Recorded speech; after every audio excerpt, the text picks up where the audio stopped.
Hi Moodlers. As part of my role as Department Moodle support, I'm putting together a few quick how-to videos, and this one is on using the checklist plugin for our latest version of Moodle.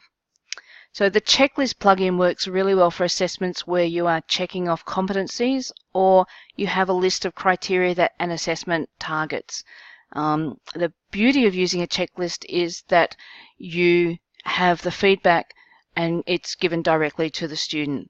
So the example that I'm using here today is for a presentation that the students must complete.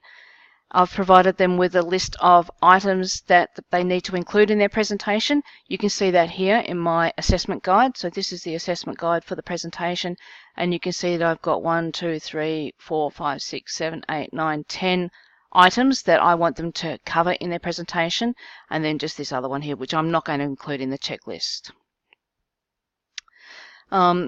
So the checklist works really well for this competency-based thing. So you don't actually have to give them a grade, it's just checking off. So I'll just show you how it works. I'm just going to put that one across the other side here on my other screen, so you're not going to see it. And go in and change the item. So this is the one here in my assessment. So this is my Moodle, it's my assessment, and this is the particular assessment I want to change.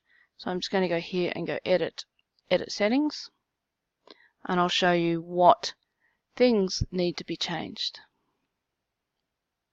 So this is all in the grade section. So I'm just going to scroll down to grade, and what I need to change is firstly the type. I'm going to change to point. I'm going to put the maximum grade as of 100. That's my personal preference, but you can do it however way you like. So if you've got 13 items that you need to check off, you can actually put that out of maximum grade out of 13. I just think for me the gradebook looks neater if they're in sort of whole numbers and stuff, so I like the zeros. And I'm going to put in here 100 as well, so they actually have to have all of the items to pass this assessment.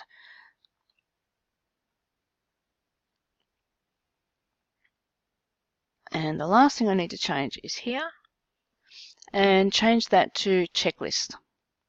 So point, maximum grade 100, or however many items you have in your checklist. Grading method checklist, grade category assessments, grade to pass 100, and I'm just going to click on save and display.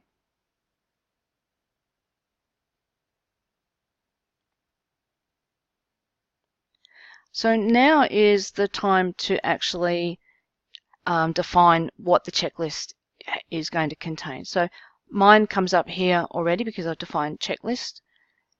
So I'm going to define a new grading form from scratch. So just click on that. And what I'm going to do is actually copy paste from my assessment guide over here. So start off with a group. These are the items. You can add more items. You can add other groups if you have different criteria for it. And over here is the points. I've got 10 items, so I'm going to make each one worth 10 points. That way it adds up to 100 because as I said, I like things being in those round numbers. So just click to edit the group. I can call this anything I like. I'll just call it presentation 1. And now I need to put the items that I want in the checklist. So as I said, I'm just going to copy paste. So I'm going to go across to my other document. You won't see, which you can't see because it's on my second screen.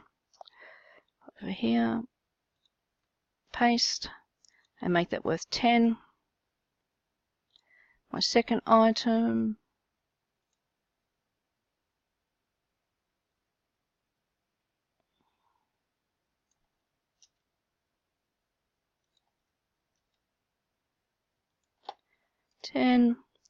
My third item.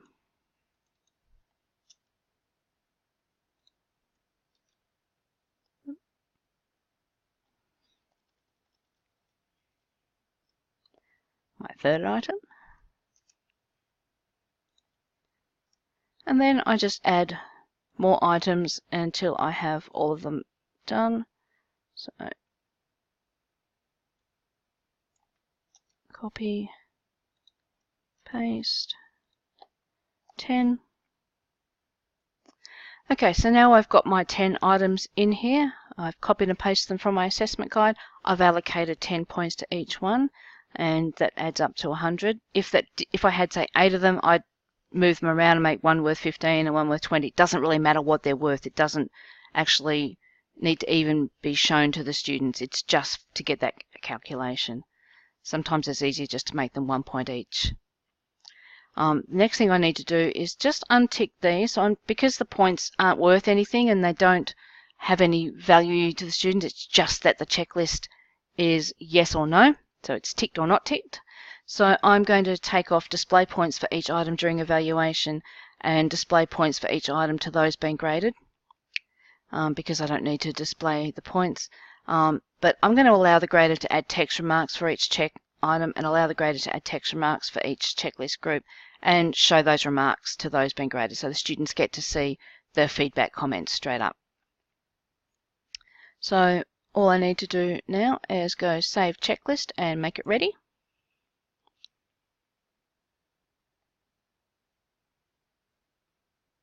Whoops, I forgot to put the name.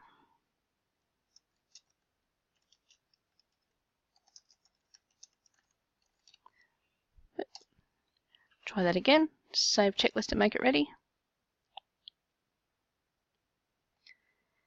And all I need to do to grade, if I just click on the grade option, we have one demo student in here.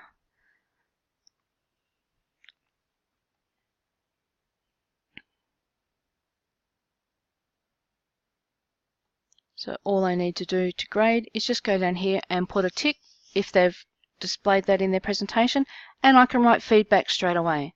So I can put a tick and go, yes, student used YouTube. Put a tick. Yes, talked about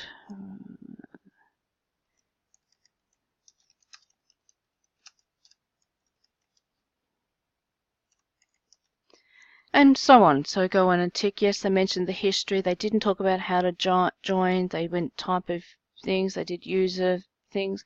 They gave their personal opinion. And at each point, I can put feedback next to it. They compared it and they went advantage and disadvantage. So they've covered most of those items. There's just one here that they didn't. You can see it's not green.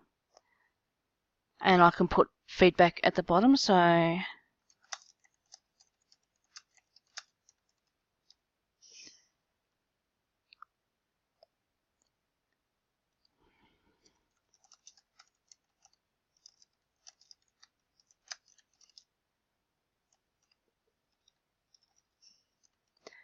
etc. And if I'm happy with that, I'll just go save changes. Changes and the feedback were saved. Click OK.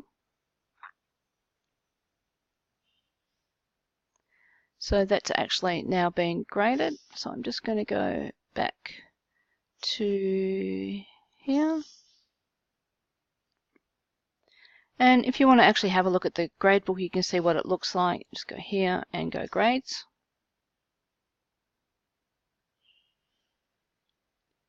And this is the one student.